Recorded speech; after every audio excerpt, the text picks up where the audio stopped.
Welcome to the Sorcery Podcast, your sacred space to delve into spiritual tools, topics, and practices that will illuminate your path of soul remembering and healing. I'm your host, Ligia Costa, a soul guide, alchemist, soul writing coach, and the creator of the Trust Pathway. I'm deeply grateful to have you here with me. Together, we'll embark on a profound exploration of self-discovery and healing, unlocking the secrets that lie within. Hello, and welcome back to the Sorcery Podcast. I'm your host, Ligia Costa, and today I'm very excited to have a very special guest with us. Her name is Katarina, and she's a seer and a modern day mystic and the most amazing soul who does a lot of work as a past life therapist and Akashic Records reader. She has a very fascinating story, but I will let Katarina tell you more about how she started when she realized that she has this clairvoyance ability and how she came to help other people as a psychic medium. Hello, Katarina. Hello, Ligia. Thank you for having me. Yeah, as you said, my name is Katerina. I'm from Germany, and when it comes to my work as a clairvoyant medium, I would firstly like to explain how it came that I realized that I was a gifted medium, that I was clairvoyant. Mhm. And I would say it already started when I was a little child. When I was a little child, I wasn't physically clairvoyant, but I was very empathic. From a very early age on, I felt the emotions of other people. I saw if there were masks and if they had a kind of behavior that didn't really come from their heart, so they pretended to be someone. I could see they are different people, Mhm. but pretend to be like this or that. So like the social masks, I could see the social masks. I could Oh. feel them as well. And I always say my career as a social worker began at the age of 2, because at the age of 2, and I asked my mother and she verified it, I really was 2 years old and I already could properly speak. And I was in hospital because I was fallen out of my bed and I had an injury on my head. So I had to go to the hospital and I had to spend there some days. And I saw all the children who had to be in the hospital and I felt such a pity about them. And I told my mother when she wanted, she said to me, okay, tomorrow I will pick you up and you can come home again. I told you, please bring my favorite toy. I explained which kind of toy she should bring. It was really my favorite toy. And I said, I would like to leave it in the hospital for all the poor children who Oh. stay here and who are ill, to comfort them or to do something good for them. And I mean, I was 2. So it started very, very early. And also during my whole childhood and my youth, I was highly empathic and I had to deal with all my emotions. And this wasn't always that easy because when we have this talent to, Mhm. to be highly empathic, to be highly sensitive, we normally have a lot of emotions. We are very emotional because we carry a lot of feminine energy Mhm. to be able to feel so many things. And so it was a little bit roller coaster for me because I think I felt more details than other people or than most of the people. Yeah. But I had no clue about proper boundaries. I had no clue about energetic boundaries, how to clear my energetic field. This all came much later. And when I was 24 years old, at that time I lived in a big town. I was born in Munich and I lived in Munich. And I really enjoyed the nightlife of Munich. I had really cool friends. I was with avant-garde people. And at that time I was studying and I worked in a cool jazz bar. But it was very interesting. From one day to the next, I had an inner calling that I had to stop this kind of life. Wow. Spirit sent me a person in my life, and through that person, I was able to move from really literally one day to the next to the countryside. I quit my job in the jazz bar. I took a sabbatical year, and this was the year of awakening. My awakening started in a very profound way. Wow. In this year, I hadn't to work. Because I told before, I took a sabbatical year, so I was very free to open my heart, to connect with my soul, because I had no demands from the outside world. And it was a lot of time in nature. I Wow. changed my diet. Before, I just was vegetarian, but I changed it to raw vegan for a while. Then I stopped it again after some years. But at that time, it was a huge process of purifying my energy.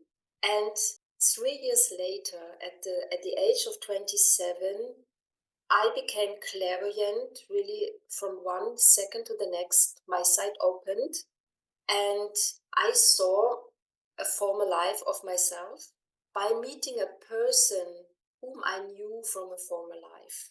Wow. And this was the story about my journey. And I think many light workers had the same experience. I always had the feeling of not really belonging. Yeah.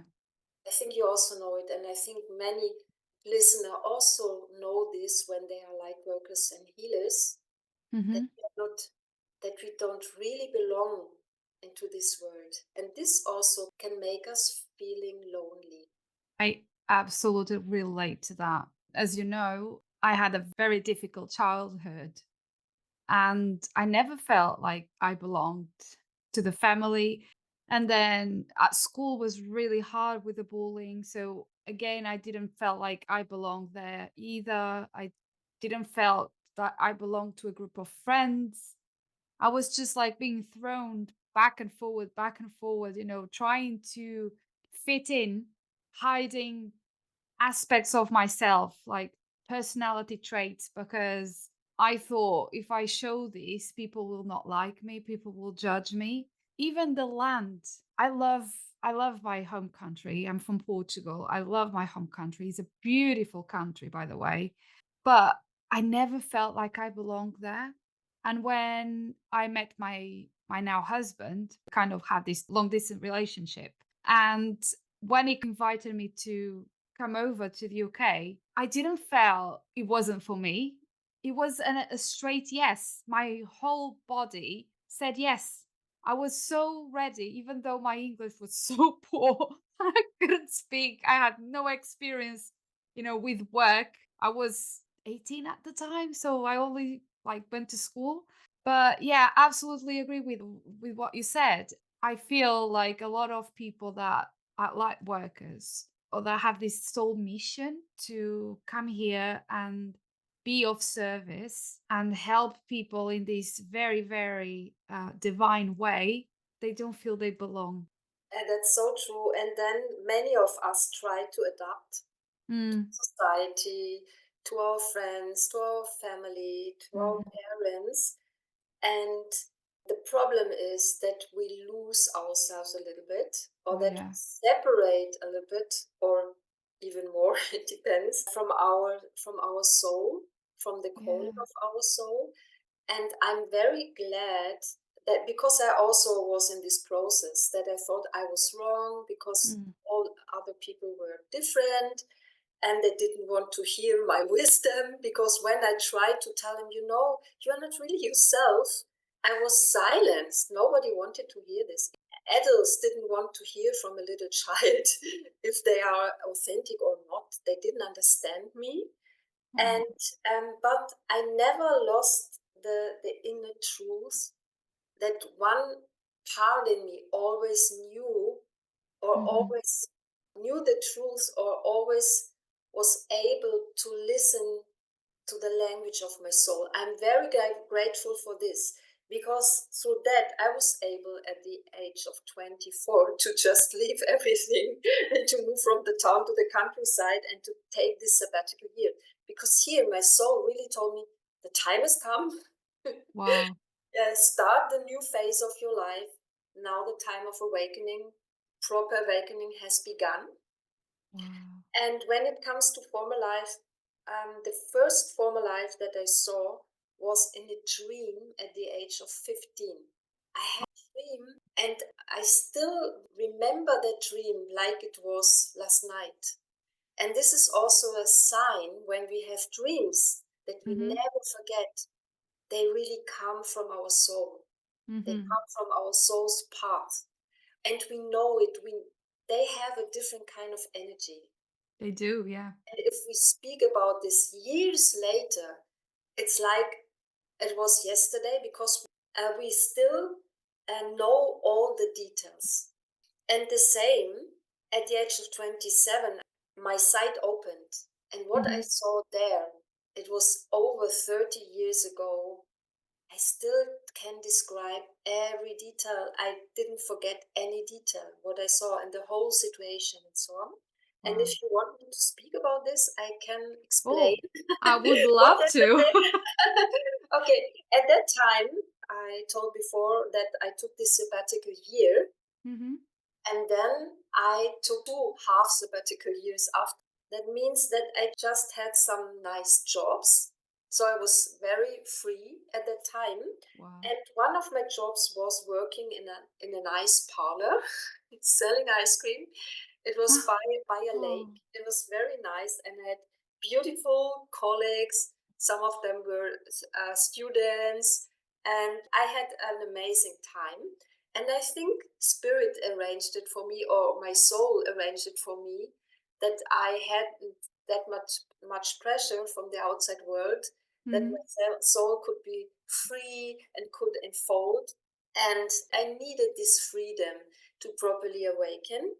And at that time, I was in the raw vegan diet, and I also went to yoga Mhm. lessons. And I think this also helped me to purify my energy in that way, or to raise my frequency in that way, that the clairvoyance started, or that I was able to see energy. Because for seeing energy, we need a certain kind of frequency. So we have to Okay. rise our frequency that we Mhm. can see energy.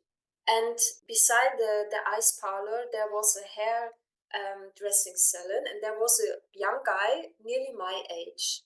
Mhm. And I saw this guy, and I had a feeling to know him since a long time. So I felt very familiar with his energy, and we didn't know each other. We just said friendly hello, because we saw each other every day, because we worked door to door. Uh-huh.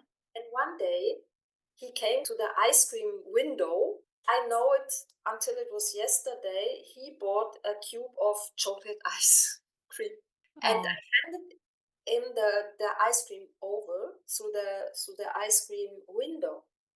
And at that moment, the reality was split into two screens, like on Zoom. We all know this, yeah. When we have on Zoom the two screens, and on Yes. the left screen, I saw the actual reality. I saw me giving him or handing him the ice cream, and on the right side, I saw him standing on a wooden boat, and his face was turned towards me, and he waved, and the boat left the harbor, because in Mhm. that life he was a fisher.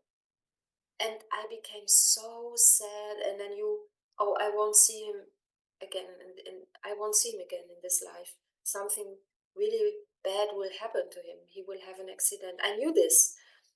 And so I Wow. saw two realities at the same time. and I saw them with my physical eyes. So Wow. I saw them like I see you.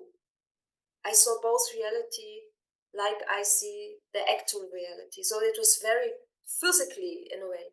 It wasn't just an inner memory or an inner side. It was out there in front of me. And until today, I see former lives like this. Wow. My readings, when I offer past life readings, so the first image arises on the horizon, and then I see the whole life like a movie on the screen in front of me, and that is why I can describe many details for Wow. for the clients, because I see the former lives very in much detail.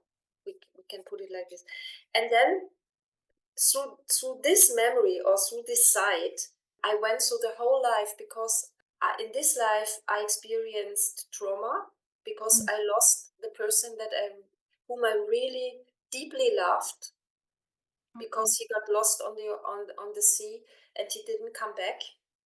And I saw all the details and I went through all the emotions and I cried my eyes out. And now to finish this story, because now I want to describe the evidence of it. Okay. This guy, one day he came over for a coffee in the ice parlor, and he said to me, "You know what? I don't know, but I have the feeling we know each other since ever. You are so familiar to me. I don't know why. I have to think about you. And can we go for a coffee? Because I just want to talk to you a little, with you a little bit." And I said, "Yeah, yeah, we can do this." And I have the same feeling. So we went for a coffee some days later. And then he spoke about this again and he told me, "Yeah, I feel so familiar. I feel so drawn to you. I don't know why. How is that possible? I never had this feeling before." And I told him, if you believe in former lives, I know where Mm. we know each other. And funny enough, Ligia, because you are from Portugal, Yes. life was in Portugal at the Algarve Wow. Coast. Yeah, and we already spoke about this in the past, and you tried to help me to find to find the The village, point. because I exactly know how the village looked like. Um, and then I described him the whole life, what happened there, and what I had seen, and so on. And he said, "I never thought about if former lives exist, but," and he became pretty pale and he nearly fell from the chair. He said, "You Yeah. have to come into my house. I have to show you something." But he didn't tell me what he has to show me. Mm-hmm. And then we went to his house, and I swear, all the sceneries were on his walls. He had painted Wow. the wooden boat, he had painted the village. I still get goosebumps when I talk about this. He had painted the beach, and Wow. I recognized everything. It exactly looked what I had seen from this former life. So he couldn't remember consciously, but his Mm-hmm. soul could remember, and he painted everything. And this was the evidence, that I knew before that I was seeing a former life, because my yoga teacher spoke from time to time that we live more than once, and that we already lived a lot of former lives. And I Mm-hmm. loved this idea, but I wasn't 100% sure if this was really true or not. But then I was sure, because how could this be possible? That I see this former life, I go through all the emotions, and then this guy painted everything, and I could And see. just to clarify, he's not Portuguese. No, he's German. He's German, This and you've happened never to. been to Portugal. That's true. Wow. That's true. Yeah, that's very nice that you mentioned this. Yeah. Recently we had contact again, funny enough, after so many years, and he sent me the pictures, so I have them. I have the Wow. paintings. Must be like such an overwhelming feeling. Yeah, Because you described that you felt all the emotions as if you were there. So do you kind of have an idea the timeline of that former life? Was it the 1800s? Was it most recent? Do you yeah. have? I think it was some 100 years ago. I would say 400 or 500 years ago. Wow. hmm So the boat was, yeah, was a wooden boat, and they sailed on the sea to fish, but the wind brought them out there and they couldn't return. And then they died of thirst, interesting enough, because there was one Mm. scene that was shown why they didn't come back. Okay. So they were drawn on the sea Mm-hmm. because the wind was so strong, and then they hadn't enough sweet water Yeah. and they couldn't drink salty water. And this caused their death then in that life, yeah. So, and from that time on, from that day on, my sight was switched on, but I couldn't control it. So I saw in every person's aura former lives of them. Wow. Movies were running in their auras, and this was very overwhelming because I didn't know how to switch it off again. So many things, and at that time there was no internet. I mean, Yeah. it was 30 years ago, so I couldn't really prove what I saw if this really existed. Mm. But then I went into libraries and into bookshops and was looking for books and to verify what I saw. Wow. And all what I saw was true. Things I never knew that these things happened in history. It was true what I saw. And this was like, wow, that's amazing. But I was very young and I Mm. was overwhelmed. Yeah, I I bet. had no proper spiritual teacher. There was no internet. I was very alone with this experience. And I was kind of shattered in a way. Like, what is going on here? Because I also saw different timelines at the same time.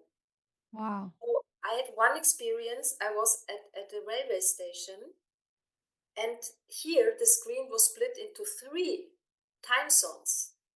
And I Whoa. saw the old gas lamps from some 100 years ago. I saw a horse, and I wasn't crazy at the time, yeah. So I was able to see different time zones at the same time. What also proves that time not really exists like we think time exists. We think Mm-hmm. that time is linear, It's but not. on a soul level, it's a sphere, it's kind of hologram. And I was shown these things by spirit, and I could see them with my physical eyes out there, but there was no person I could share my experiences with. But what I did from time to time that I told people about their former lives, sometimes I did this, and they were all very astonished because none of them really believed into former lives. But they said, it makes so much sense concerning my actual life. That's amazing. That's interesting. Now I know why I love running, or now I know why I love horses and so on. So I always got evidence. I think I remember you mentioned that you went to the doctor to see if there was something wrong. Yeah, I can share this story as well because it's kind of funny. But at that time, as this young person, I was really looking for help. Mm. I was Yeah. looking for a person who could tell me, "Hey, everything is right with you." Yeah. Then I thought, okay, where we normally go when we have some problems, we go to the doctor. And I went to the doctor. She was a woman, and she asked me why I was there. And I said, yeah, to be honest, I see former lives, and I don't know how to deal with that. And at that moment, immediately I saw a former life of hers in her aura. And I said, yeah, and I also see former life in your aura. And she said, that's interesting. What do you see? And then I Wow. described the whole life, and she lived on a horse yard in that life, and I saw her with the man she shared the practice, and I didn't know that they were a couple. They had different names. I said, the doctor you share the practice with, he was your husband in the former life. Oh, wow. And you had this horse yard, and she lived in France, and I described every detail, and she said, you know what? I have no clue about former lives, but all what you say resonates so much in me. She told me that the doctor she shared the practice with was her partner. Wow. Said when she was a child, she started to ride horses, and she was so gifted that they said as a joke, "Oh, probably you were writing in a former life as well because she was so talented." Oh, wow. And all other things matched. And she said, "Yeah, I'm sorry, but I can't help you. I don't know what you could do." But she was that kind not to call the psychiatry and to say, "Here's a crazy." So she felt, her soul felt as well that this was the truth. It was That's true amazing. what was going on. And through that, I started to train, to attend workshops, but not directly after the experience, because at Mhm. that time, workshops like that weren't offered. Yeah. I would say 13 years later, I have workshops where you can train as a past life therapist, where you can be trained as a channel, as a medium. And because of this experience, I started to properly train as a past life therapist, as a channel, as a medium. And this is what I also recommend. I always say the talent is one thing, or that you get it as a gift from spirit, that you can see Mhm. energy or that you can feel energy. But on the other hand, we should train to be very sure with that what we do, to know Mhm. how to switch the energy on and off, that we don't see it all the time, to know how to clear the energy out of our aura. Because Mhm. what I also experience a lot in readings, that I feel, as always, I feel the energy of the former life. For example, here I have two very interesting examples. In one past life reading, my client was bitten by a snake, was bitten in the neck. And at Oh. that moment where this showed up and where I started to talk about this former life, I felt the snake bite on my own neck. And Mhm. believe it or not, but after the reading, I could see the bite on my neck. It was seen. I had two red spots. Oh, wow. Yeah. And now I know how it feels if a snake bites you in the neck. Felt it very physically. And then I tried to photograph the signs on my neck. And funny enough, weeks after, when I talked about this experience, I felt it again. And even today, and this reading was 3 years ago, I feel the burning pain on my neck, how Wow. it feels when the snake bites you. And I think it was because this was a very strong imprint for the client, Mhm. loaded with a lot of emotions. And that is why it was transmitted in such a strong way in my own field. And Mhm. another example was, I had a client who was a man in a former life. In this life, she was a woman, and she was a wealthy person. She was very beautiful, and then she had an accident with a horse. She fell from the horse and broke her leg, very complicated. Wow. And then she had to heal for weeks, and she got fever and an infection.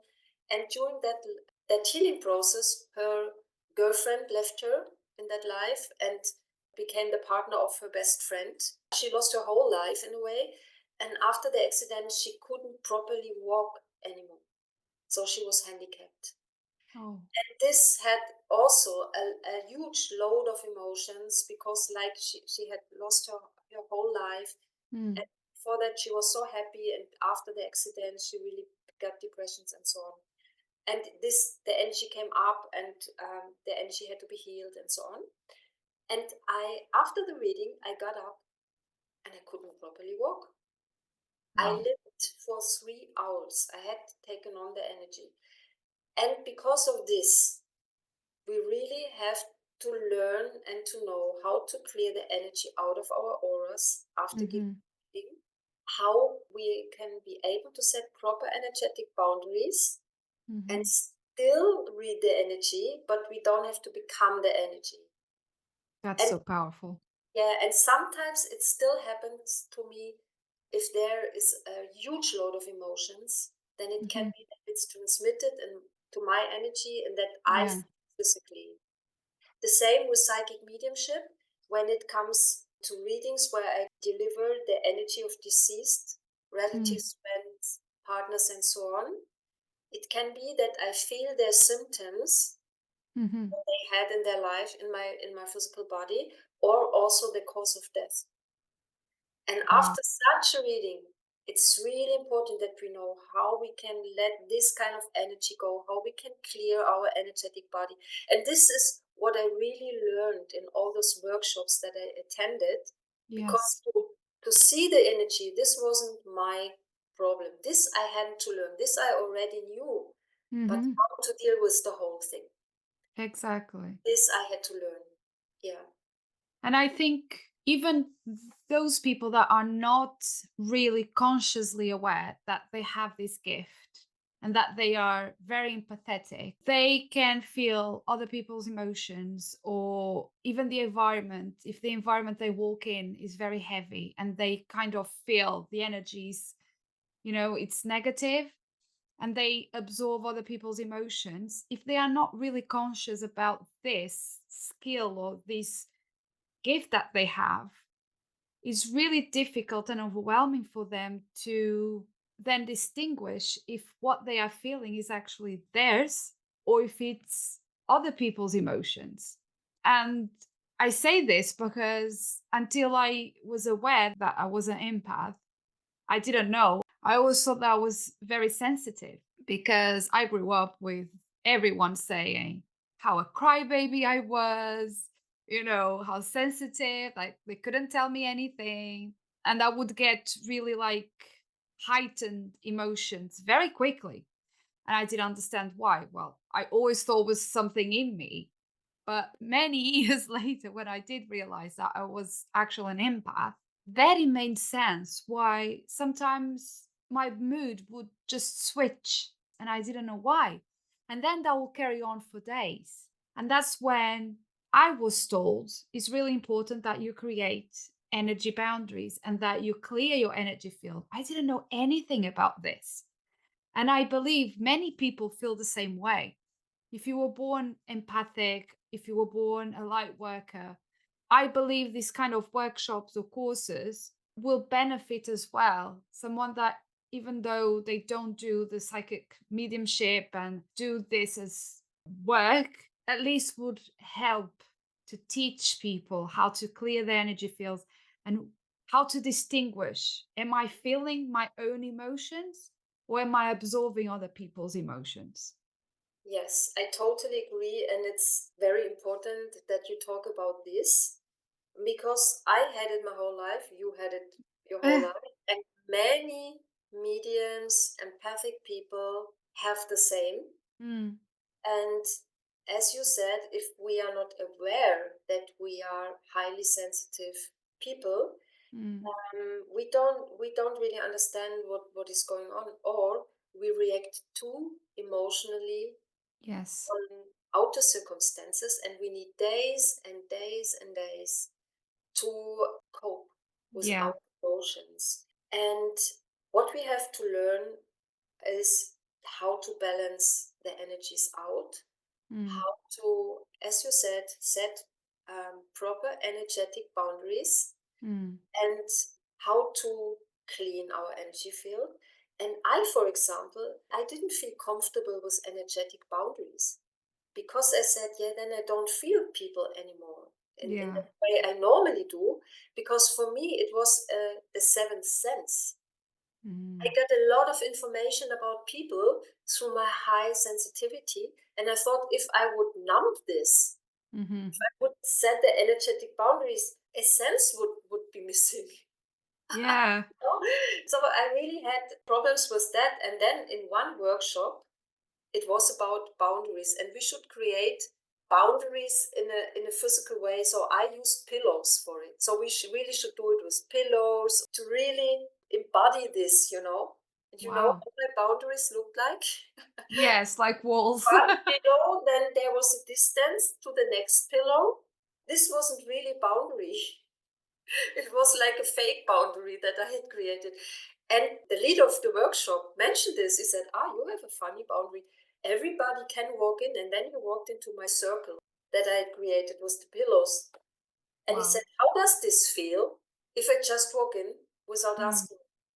And I told him, this feels very uncomfortable. Please get out of my circle. He said, yeah, but you have to close We have to Oh. close the circle. And then I used other pillows and really closed the circle. And then he asked me, how do you feel now? And I said, alone. Oh. Nobody can come in. But this was so interesting to understand the whole boundary thing. And now Mm, I really got it. And I'm able to set proper energetic boundaries. And I'm still able to see everything, to feel everything. So, but we have to train it.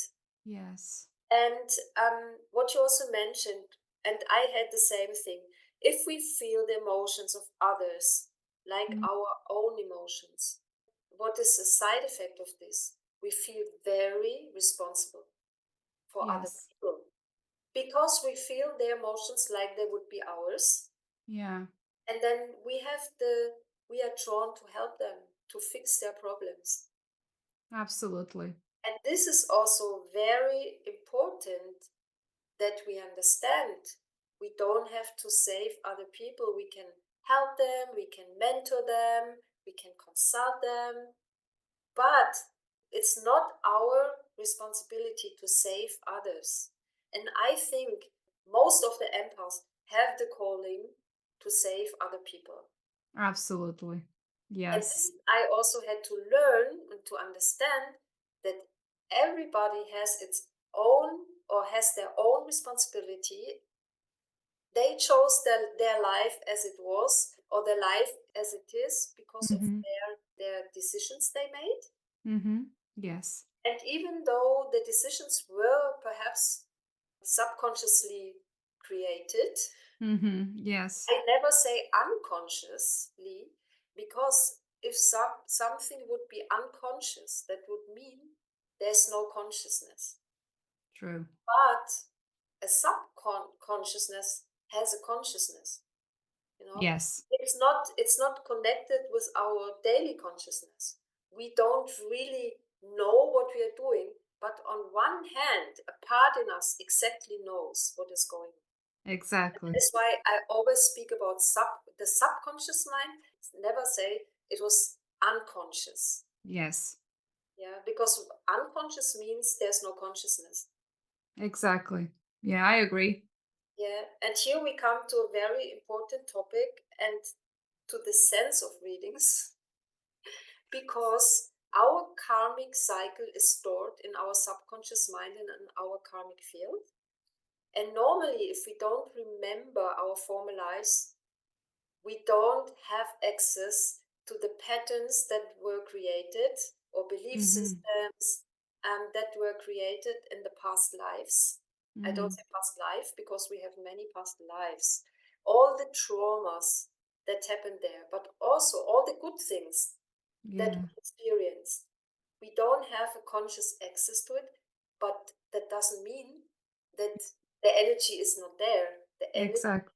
is stored in the subconscious mind, in the karmic field, but also in our physical body. Mm-hmm. And Yes. many people suffer from certain kind of diseases, or they have birthmarks. And this Mm-hmm. is related to past lives. At the moment, I know a person, and I gave a short reading to this person who has to cough a lot at the moment. Oh. And I saw a former life where this person was a lot in contact with carbon and the carbon dust and smoke. And I said, are you clear out the physical residue of this past life? Wow. You know? And I, for example, in my last life, I was a violinist. I was a concert violinist. And my left arm is twisted to the left side a little bit, and my right arm as well. Oh, If I wow. take the posture of, if I hold a violin, Uh-huh. twists of my two arms makes total sense. And I have a friend, he's a concert master in Hamburg, and he played the violin from a very early age on. He has the same twist. Really? His arms are exactly the same, twisted like my arms. So I brought this from my former life. And when I found this out, because then I started to remember a lot of my former lives, And when I remembered my last life, I thought, oh, I would like to take some violin lessons just to figure out if I would be gifted or not. Before that, I had played for many years piano. Mm-hmm. So I went to a music school. I was, I think, at the beginning of my 30s. Yeah. And the funny thing is, in my last life, I had a Polish violin teacher. Believe it or not, in that music school, I got a Polish violin teacher again. Oh, And these are wow. all the synchronicities, that we have, how the past lives and the actual life is connected. I can write a book about all these synchronicities. And then I had rented a violin Mm-hmm. because I didn't buy a violin, but it could be rent. Then I held the violin and he said, you already played some years a violin. I said, no, and I'm a beginner. And he said, oh, then probably you played violin in a former life because for this posture you need years. Wow. Yeah. And I told him, yeah, I was in my last life. I was a violinist, and this teacher also practiced yoga, and he believed in former lives. And he said, yeah, it's so obvious, it's so clear. And then it was very easy for me to learn violin, and I just played, I think, 2 or 3 years, and then I stopped again. But this was another evidence again, you know. Wow. I find these things so interesting. These mysteries of life, we are not taught any of this in school. And I know for many people talking about these things is just completely crazy. But I find it so interesting. I don't believe in coincidence whatsoever. I believe our souls already planned everything, all the gifts, all the strengths, even the challenges, our personality traits, everything our soul chose for us to bring into this lifetime.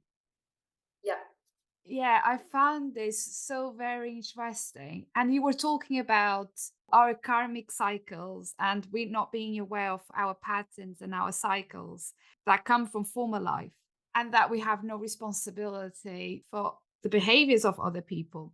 And funny enough, I've been having this very strong calling lately to talk about and to maybe explore a little bit more. When we help other people, are we actually helping them, or are we interfering with their karmic lessons? And I find this so interesting. And I know that we possibly have no time now to talk about it, but I would love to bring you back to talk about this because I feel it's so, so important.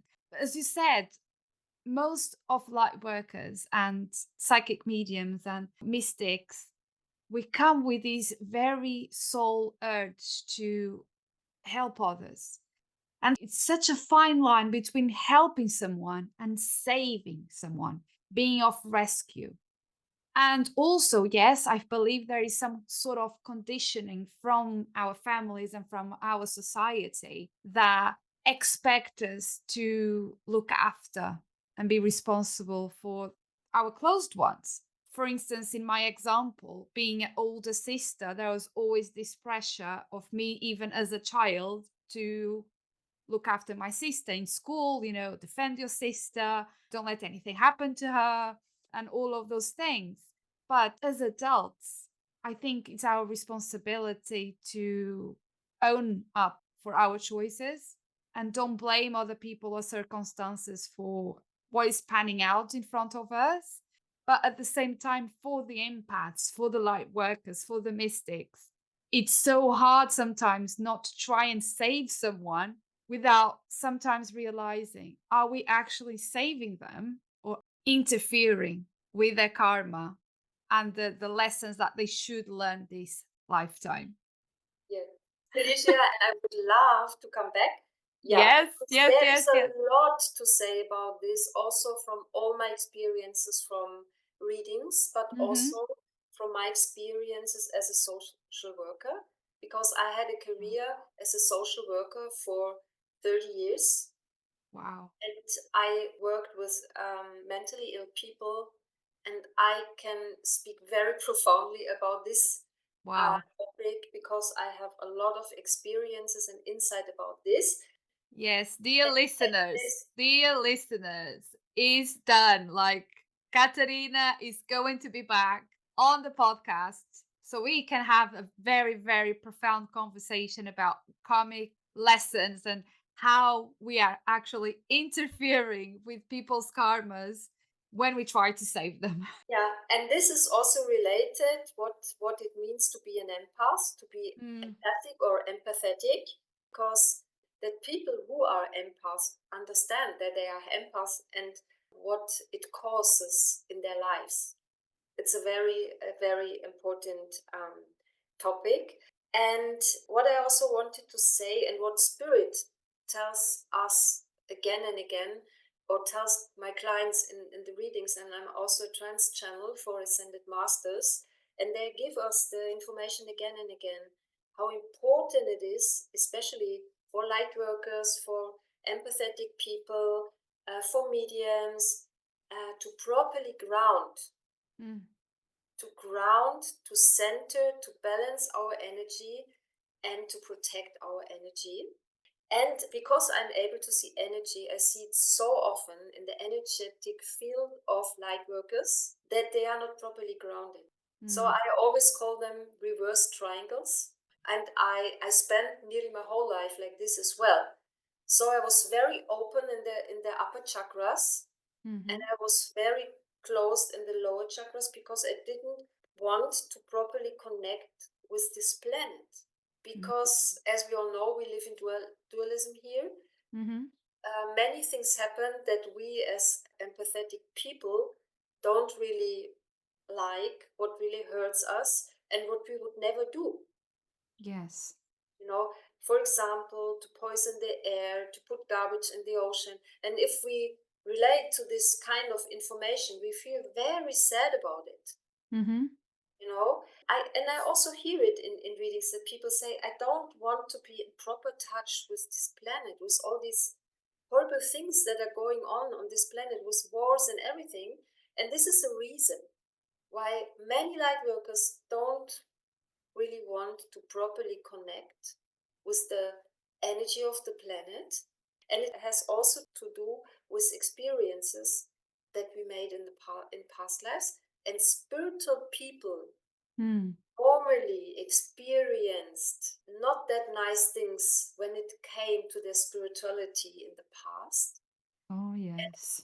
People who are spiritual in this life, I never saw one who wasn't spiritual in one or more of the Mm. past lives. And it's so visible. I think once we start to be a bit more aware of this, and when we start recognizing another soul, part of a soul family, and it's another healer, I think it's so visible to recognize someone that has been spiritual or a healer in a past life, because first of all, I find they are so humble about their gifts. They have a huge heart. They really want just to help without recognition. They struggle to charge for their services because, as you said so wisely, we live in a world of duality, and unfortunately we cannot pay bills with energy. We have to pay bills with money. So we have to charge for our services in order to survive in this materialistic world, but also in order to then reach more people. And And in terms of visibility as well, I find they really struggle to have a voice, to be seen, to be in the spotlight. And most likely they were persecuted in a past life where they were spiritual healers, midwives, even just redheads. They were persecuted in a past life. They have this very strong witch wound still in their DNA. And in this life, although they are very gifted and they have a very strong soul mission, they really struggle to come out of the spiritual closet. And I found this happening to me as well. Do you agree, Katerina? yeah, I totally agree. And that is why it's so important that light workers work on their karmic past, on their Mm, karmic cycle, but this is not enough. I figured out in many years of working with people that we have to heal on different layers. Mm. And the best way I found out is to start with the childhood wounding. Right. So to start with therapy. Can Mm-hmm. be psychotherapy, it can be family constellation, it can be journaling, but it's very good to have a therapist or a mentor Mm-hmm. to help us through. And then it's about the generational Trauma. and trauma as well. So after working on the childhood wounding, we have to go in this ancestral energy of Mm-hmm. our blood family Wow. because we get inherited some belief patterns, behavior patterns from our ancestors. Oh, yes. And for this, it can be very helpful to have a psychic mediumship session where a deceased relative shows up. And I had it in many psychic mediumship sessions that ancestors, relatives spoke about this kind of energy that is running through the ancestral line. Yes, absolutely. 7 generations. We can carry generations of ancestral trauma in our DNA. So if we think about it, if we have someone that has been in war, that went through Holocaust, all of these very traumatic collective events, we have that in our DNA. And sometimes we cannot explain certain behaviors, certain fears that we have. They are so unconscious, we don't understand them. But because our great great grandmother was in the Holocaust and suffered so much trauma, that was passed on to the next generation, which then was passed on to the next generation, and so on, so on. 7 generations. Wow. Yeah, and some pretty often people don't have access to this to that anymore because the Mm. ancestors are already passed Diseased. away, Yeah. deceased. But in a psychic mediumship session, the right relative will show up and we'll True. speak about this. And what I also found out, it's not from books, I found it out through many experiences and many readings that I gave for my clients, that what we find in our childhood, all the patterns, all the experiences, are directly related to our past lives. Wow. So we can see it in a way, we can see it very Hmm. positively because life is so friendly and our guides are so friendly, and our soul planned it before we came into this life, that all the unresolved issues should be triggered in this life to come out of the closet, to rise from our subconscious mind, Mm. to finally understand them and to finally hear them. And that Mm. is why different kinds of readings are very helpful to get access to the subconscious mind. And if we don't do this, we are connected like with rubber bands with our Mm. past life wounding, past life traumas. And the rubber bands will always pull us back in the old Yeah. behavior until we understand the kind of energy. We bring the energy up, that we bring the memories up out of our subconscious mind in our conscious mind, and then the energy can be resolved. And Hmm. I experienced that it's not enough to just understand the energy, to just know what happened in the past life or in different past lives. Then life gives us the opportunity to do it differently in this life. And if we don't do this, it's not finally healed. And I hear it Right. very often from clients that they say it's magic, it's pure magic. We talked about this pattern. I get emails, a lot. And they give me this kind of feedback, and I'm very grateful for this kind of feedbacks, because then they say, you can't imagine, this past life came up in my reading. We talked about it. 1 week later, 1 month later, 1 day later, sometimes at the same day, they got a very similar situation in their actual life. They understood the situation, what was going on, they acted differently than they did in the past, and then the karmic cycle is broken. Wow. And sometimes after a while we get a little test from universe I that know all about it. yeah, we get the same situation again, a bit more subtle, a bit Mm. more subtle. So it's not seen at the first glimpse, but then we realize it's the same thing again, Mm. a bit more subtle, but it is again. And then again, we have to act differently.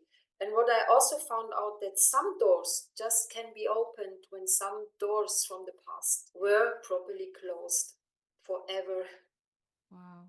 And the problem is if we don't do the inner work, if we don't do the shadow work, and you are a shadow therapist, Yeah, you exactly know about what I'm talking. If we don't do the shadow work, and shadow it means the hidden stuff. exactly. It's not Hidden, bad. A very strong misconception about shadow work yeah, because and of the name, but yeah, it's just what is hidden. yeah. It's nothing bad, but it's the kind of energy and reaction patterns that was created by traumatic situations in our past. This is the shadow that we have. And this shadow, if we don't work on it, if we are not conscious about it, pulls us back in the old behavior, and we can't properly align, and we can't fully step in our soul purpose and our soul's calling, Yeah. because you mentioned all these things so wisely. You said, yeah, when we were prosecuted in the past, Mm. we don't have really the calling to show up in this life, to be public, to speak in public, because there's so much fear we could be Mm-hmm. prosecuted again. But Mm-hmm. it's subconscious. So people Yes. just say, yeah, it's not for me to appear in the outside world. I don't look very good in front of a camera. So, Mm-hmm. and this is a very tricky thing if people speak about it as it would be an intuition. They say, my intuition tells me. And I say, no, this is not your intuition. Yeah, yes. You're shadow talking. Be careful. And it's a fine line. Mm-hmm. It is. When is our soul, our heart, our intuition speaking? And when is our shadow speaking? Our avoidance patterns, our resistance. And Yes. it's a fine line to figure it out who's talking. Yes. Yes, of course, our Gives us the intuition good will, advice. yeah, because of course, yes, our intuition will warn us if something is not aligned or if something is not for us. Yes, that happens. But it's very tricky to distinguish when is the intuition actually warning us and when is fear talking. And I would say that even when it's a warning, but it comes from our intuition, we don't feel fear. We feel a contraction, but not in a way that we feel panicking and we feel unsafe and that we feel really overwhelmed and full of fear. That is a sign that it comes from the ego. That is when we are triggered and our body and our nervous system automatically reacts to that danger, and so it contracts but make us like close up and make us like run away and avoid. That's fear. But when it's intuition, even it's a warning, we feel, "Oh, okay, I don't feel this is aligning with me. I don't feel excited about this, so I'm not going to do it." But we don't feel the contraction in terms of running away, fighting, or anything of the sort. We feel calm. We feel sovereign in our decision.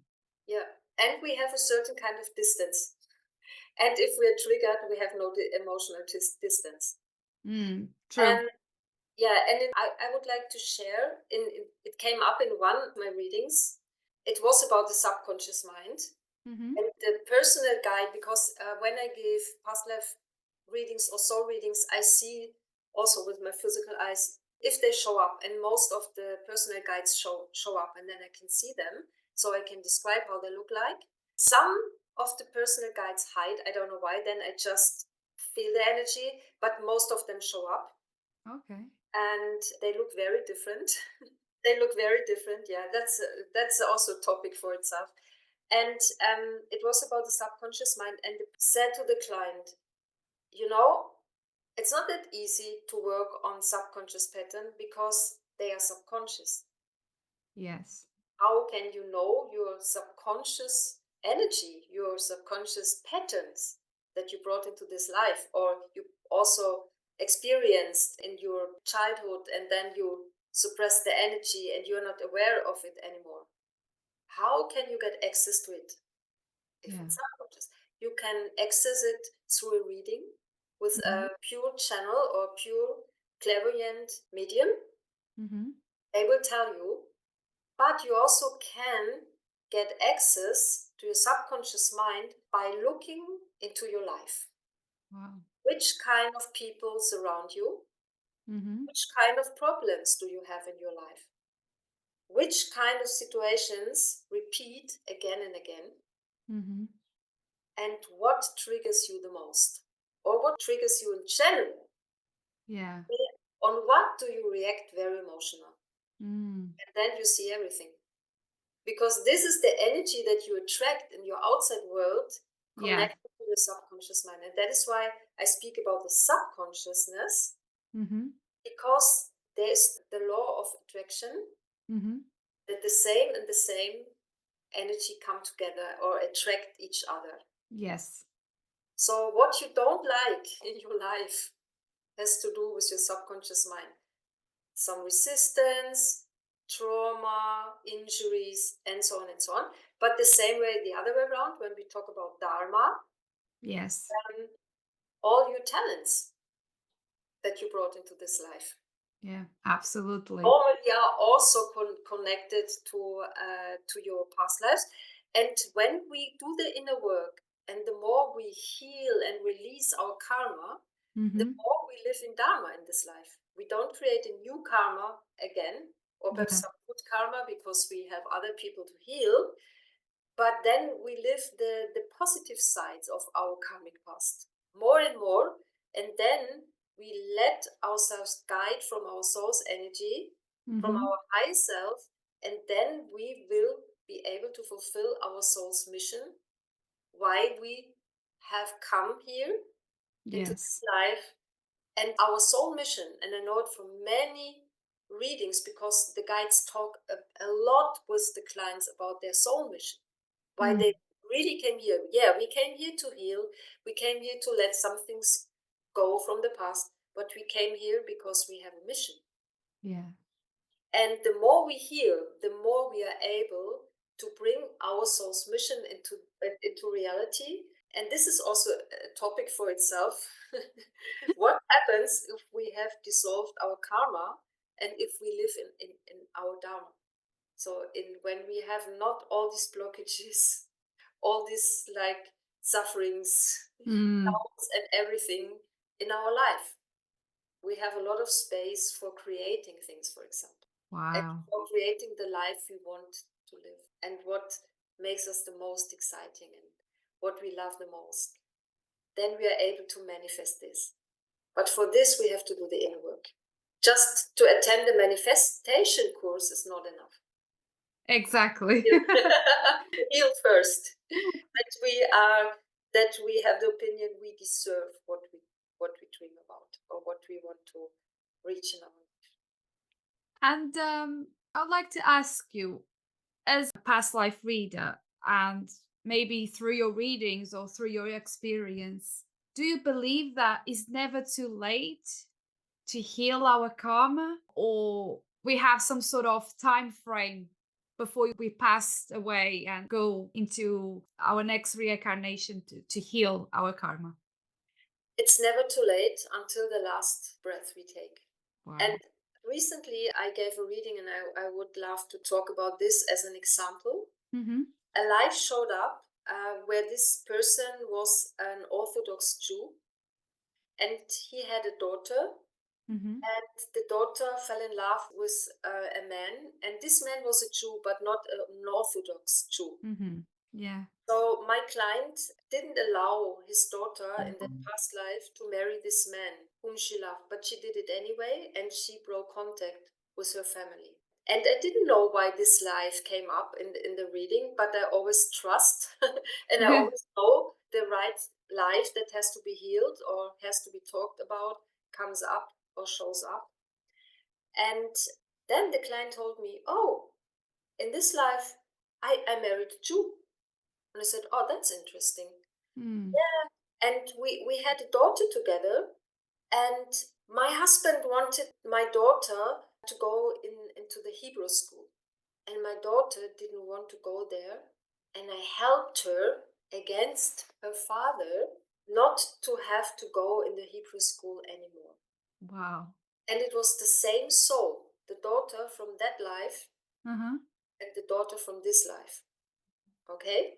Wow. And why could this happen? Because at the end of the past life, I could see it in the karmic field that at the end of the past life, he realized, oh, I did something wrong. I was too strict. I was too fanatic. Oh, I'm sorry about it. I really feel sorry about what I have done. It was too much. And so this, he created this karma for this life. That now Wow. he could break the cycle and he could dissolve the pattern. And this is how it happens, you know. And it's also very important in which kind of mood and energy people pass away, Yeah, because it has an impact on their next life. that's very interesting. Yeah. Because S- also in the time of death, very strong patterns can be set in a positive or in a not so positive way. So if people die of an accident with a shock and with a shock trauma, it will be seen in the next life. I can see things like that in the aura of people. Sometimes it looks like a layer of ice. When I see this, I know, oh, here's frozen energy, here's a shock, here's a trauma from a past life. Sometimes from this life, pretty often from past lives. But if people can die at peace and surrounded by their loved ones and so on, it makes an impact. So it's never too late. Every minute counts. That's so hopeful. Yeah, every minute of our life is precious. It is. That's very true. But it's so hopeful to know that it's never too late for us to change our story. Even if we don't have time in this life to make amendments, we can still do it before our last breath. So on the next reincarnation, we can heal that karma, we can heal that wounding and start afresh per se. Maybe heal other other karmic lessons from other lives because obviously we have many. But when we are conscious about this and we have this knowledge, it makes it, I think, even more possible. And I think it's very powerful because it also allow us, and this is from a very psychological aspect, it also allow us to live without regrets. That's so true. I have a group on Facebook called Lemurian Light Tribe. Uh, Yesterday, I published a post and I wrote, the smallest of implementation is always worth more than the grandest of intention. mhm, Choose love in everything you do. And what I wanted to say with that is the same what you said now. mm, It's really about to do the things in life, because just thinking them, just dreaming about them mhm, is perhaps the first step for change, but it's yeah, not the change itself. Things just change if we do them differently yes, in our actual life. And that is why the smallest steps of improvement are so much more worth of than amazing, grandiose ideas, plans, dreams that we will never fulfill. yes, absolutely. Without inspired action, Yeah, things don't change. that's so true. Oh, thank you so much, Katarina, for your time, for your wisdom today. I absolutely loved our conversation, talking all about karma and karmic lessons and past lives. Was so beautiful. Before we finish, do you have any tips or any inspiration to share with our listeners who want to do a more of inner work or explore more about their karmic cycles and heal them? So, yeah, I don't want to advertise myself here, Feel free but, to do it. but of course, It's very, very inspiring, very helpful, and very often a turning point for people to book a reading, to Mm-hmm. book a past life reading, a soul blueprint reading, or a psychic mediumship session to get in contact with deceased loved ones or deceased relatives. And I would like to mention one client that I had, whom I had in the past. He had booked a reading, and he messaged me, I think 1 year after, that he had worked the whole year with that reading. He Wow. listened to it so many times. Every time he found something new, it was like a hologram, you know. This reading was like a hologram. And then because he developed, and then he heard things differently, or he heard something that he didn't heard before, Yes. enough, yeah. And it's so amazing how he changed in the last year, because then we met again and I said, oh my gosh, your energy is so different. Yeah. It's so amazing. And so this can be a turning point, because then we get a structure, Mm. you know, on what we really should work. And we understand why things are in our life like they are, when we hear about past lives, and when we see the relation between the past life and the actual life, Yeah. and where the energy is so strong that we are drawn in the same loop again and again and Mm. again. We don't know why does this happen all the time, because I made a different decision and it's still happening. Yes. Sometimes people need really help to break the cycles, because when the energy is so strong, it's Mm. hard to dissolve it without a help. Yes. Yes, And absolutely.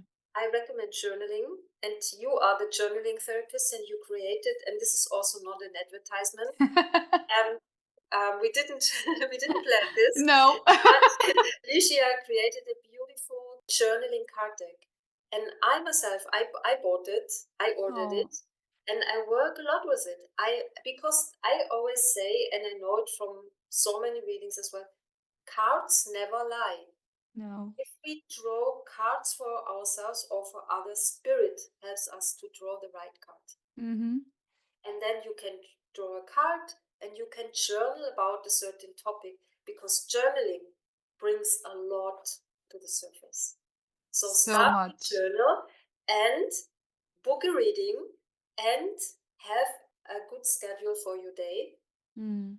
Because if we start through journaling, for example, if we start to look on our day where we perhaps waste our precious time, we will find hours that we spend with things that are not really meaningful. And the Mm-hmm. more we step into our soul purpose, we have so many projects, we have so much to do, and we need space to do this. Yes. And if we start to analyze where we waste our energy, we will Mm. find a lot of time, and then we can start with the changes. But before we can change, we need an idea about the whole thing, what Mm. we want to Where to be. start? Yeah. Yeah, where to start. Yeah. Yeah. Yeah, I absolutely recommend, having a reading. I myself had some readings with Katarina. She's amazing. And I'm not saying that because she's here, she's listening to me. She really is amazing. I remember this one past life reading I had with her where she pointed out that in a former life, I had confident issues. And it was so on point with my life now.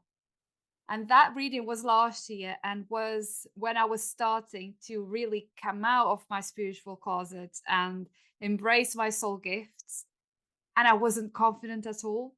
I wasn't. I was so scared.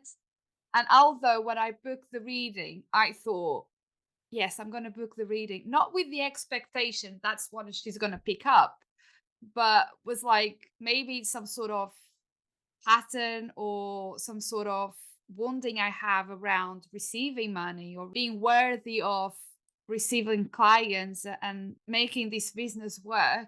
And she didn't pick any of it. She picked up on the confidence. I was not confident enough on myself. And it made so much sense. And I also have the recording, so I can always look back and watch back. And as you said, sometimes we watch it a few days after the reading and we receive information in a way. But after a while, when we rewatch it, because we are very grown, we already changed, and our openness is different, we receive the message in a different way. So yeah, I totally recommend booking a reading with Katarina. Katarina, do you want to share where people can find you online? Yes, I have a bilingual website, so it's in English and also in German. And Mhm. if you click my website, it will be in English language. So for all the German listeners, please click on the British flag. It will change to the German flag because the translation is edited. Mm. Because if we have automatic translations, they always create some funny True. wordings. So it's in English and in German. So I offer readings or I offer my work in English and in German. So go on my website. It's www.lemuriandreams.org. Mhm. And here you can find any further information. And are you on social media, Facebook, Instagram? Yes, I'm on Instagram with Lemurian Dreams Academy. And on Facebook, you can find me as Katarina Lotze. And I have the group Mhm. Lemurian Light Tribe. Amazing. I will share all the links in the show notes as well as the important background from Katerina. Thank you so much again, Katerina, for coming, for doing this conversation. It was so beautiful. I absolutely love it. And thank you so much to our Sorcery Podcast listeners for listening to this episode, and go and find Katerina online and get into her world because she's an amazing soul. Thank you so much, Ligia, for inviting me to this beautiful podcast. And I follow your work since you started it. And Oh, yeah, you are also such an amazing soul. I really appreciate your work. I appreciate your clear intuition. oh, Just move on with it. oh, thank you so much. And I hope we will see each other soon for Yeah, the I'm next podcast. sure. I'm sure. Thank you so much. Thank you. Bye. Bye. To finalize this beautiful conversation, I have a soul inquiry from the Trust Journaling deck, and the card that I pulled is from the Truth Suite. And the soul inquiry is: how do I know I am under stress? Where do I feel it in my body? How do I know I'm under stress? Where do I feel it in my body? And the affirmation is: I breathe in trust, I exhale doubt. Thank you so much for listening to this beautiful conversation, and I will see you on the next one. Thank you for listening to the Sorcery Podcast and for holding space for this conversation. It is truly magical to be able to walk with you on this journey of soul healing and inner transformation. If you resonated with this episode and found it valuable, I would be grateful if you could leave a review on iTunes. Your feedback helps me reach more souls searching for guidance and healing.